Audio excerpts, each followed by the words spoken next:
वक्त याद आ रहा है? भाई मेरे मुख्यमंत्री के चरित्र का परिचय है ये। मुख्यमंत्री लिबास की तरह गठबंधन बदलते हैं, अपने मित्र बदलते हैं, दलों को बदलते हैं। और उसी का परिचय 2 दिन पहले उस समारोह में जब उन्होंने कहा कि आपसे मरते दम तक हम लोग के संबंध रहेंगे, ये मेरे मुख्यमंत्री जी का चरित्र रहा है। वो रहेंगे इधर ताकेंगे उधर, रहेंगे उधर तो ताकेंगे इधर। जब मुख्यमंत्री एनडीए के साथ रहते हैं तो लालू जी की इफ्तार पर पैदल चलकर जाते हैं, और जब लालू जी के साथ रहते हैं, महागठबंधन में रहते हैं, तो उनको श्रद्धेय अटल जी की याद आती है। उनको श्रद्धांजलि देने पहुंचते हैं तो पुराने संबंध याद आते हैं। यही मुख्यमंत्री विधानसभा में जाकर बोलते हैं कि मिट्टी में मिल जाएंगे पर भाजपा के साथ नहीं जाएंगे, और फिर उन्हीं से हाथ मिला लेते और उनसे हाथ मिलाकर उसी सदन में बोलते हैं कि अगर तुम हमारे मित्र समान दोस्त के सुपुत्र नहीं होते तो तुम्हें हम बताते।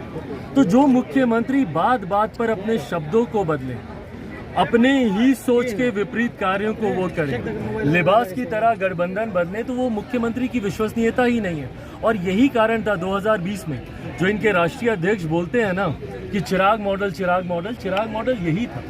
आपने जन भावनाओं का, आपने उनके साथ आपने अन्याय किया है।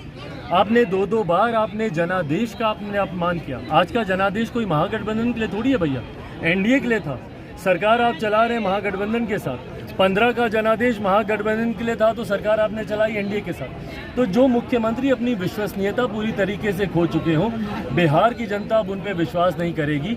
अभी तो तीसरे नंबर की पार्टी बने। 2024 लोकसभा या उसके तुरंत बाद या तुरंत साथ होने वाले विधानसभा के चुनाव में देखिएगा, जनता दल यूनाइटेड 0 पर आउट होगी, इनका खाता तक नहीं खुलेगा। सर एक चीज जानना चाहते हैं सर, जहां आप बात करते हैं जातिवाद से उठकर सामाजिक समरसता की बात करते हैं, वहीं हमारा सरकार जो है पूरी तरह से आज जाति की जनगणना करा रही है। इसको कैसे देखा जाए सर? वही है ना, बांटने की राजनीति है। और जनगणना भी अगर आपने सही में कराई होती तो हम लोग मानते कि चलिए सही आंकड़े आपके पास ताकि योजना में इस्तेमाल हो, क्योंकि जाति के आधार पर योजना बनती है तो सही राशि आवंटित हो।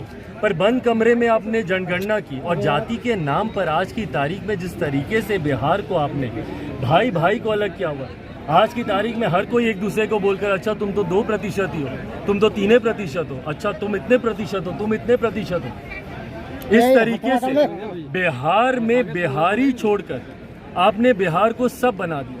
आपने बिहार को अगड़ा बिहारी बना दिया, पिछड़ा बिहारी बना दिया, दलित बिहारी बना दिया, महादलित बिहारी बना दिया। पर जिस बिहारी की चिंता आपको करनी चाहिए, आज 13 करोड़ बिहारी आज बिहार में बदहाली की कगार पर खड़े, उसकी चिंता के अलावा ये अंग्रेजों के ज़माने की पॉलिटिक्स मुख्यमंत्री करते हैं, बांटो और शासन करो, डिवाइड एंड रूल। और यही जातीय समीकरण बना बना के कभी महागठबंधन का एमवाई ले लेंगे तो कभी एनडीए का वही अगड़ा ले लेंगे, ये ले लेंगे, यही समीकरण बना बना के। सर बिहार में आपकी सरकार अगर बनती है तो क्या करेंगे आप? बिहार में अगर बिहार में मेरी सरकार बनती है तो जो मेरा विजन है, बिहार फर्स्ट, बिहारी फर्स्ट, 13 करोड़ बिहारियों का हाथ पकड़कर उनको मुख्य धारा के साथ जोड़ना और बिहार को विकसित राज्य बनाना, ताकि कोई भी बिहारी उसके बाद बिहार फर्स्ट, बिहारी फर्स्ट की सरकार बनने के बाद कोई भी बिहारी कम से कम शिक्षा, रोजगार के लिए बिहार से बाहर ना जाए। ये मेरा सबसे पहली मेरी प्राथमिकता। बिहार में जमीनी विवाद